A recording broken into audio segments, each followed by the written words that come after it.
Harga RM7 Portion macam ni harga RM7 tak masuk akal. Selamat datang MS Paris Maju. Berapa orang bang? Satu orang saja.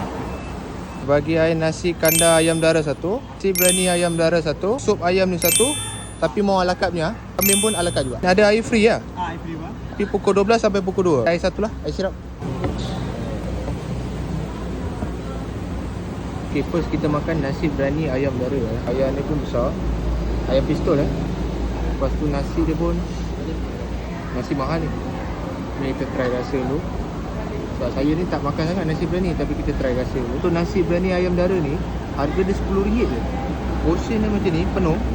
Korang akan dapat. Kita try rasa dulu. Bismillahirrahmanirrahim. Dia punya kuah je tak terlalu pekat sangat. Boleh makan. Untuk yang tak penggemar nasi kandar ni, sebab dia punya kuah ni campur-campur, tapi boleh makan. Okay, next kita makan nasi kandar ayam dara. Harga dia RM7. Kalau kau nampak portion dia memang banyak. Dan ayam dia pun kalau kau tengok memang portion dia tak kena dengan harga lah. Orang kata RM7. Rasa dengan kriuk lagi. Kita try rasa lah. Ambil sayur sikit lah. Bagi penambah rasa orang kata. Gemar nasi kandar tu kau boleh ambil ni. RM7 je. Mana ada ni?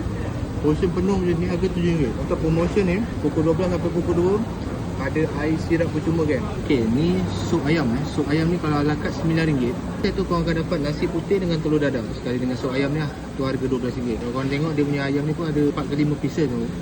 Besar-besar ke ayam tu. Bismillah. Lembut katanya. Okay, yang ni pula sup kambing Korang tengok sup kambing korang akan dapat portion macam ni. Kalau untuk ala carte RM12 tau. Kalau untuk set RM15, korang akan dapat nasi putih dengan telur dadah. Tu yang paling penting.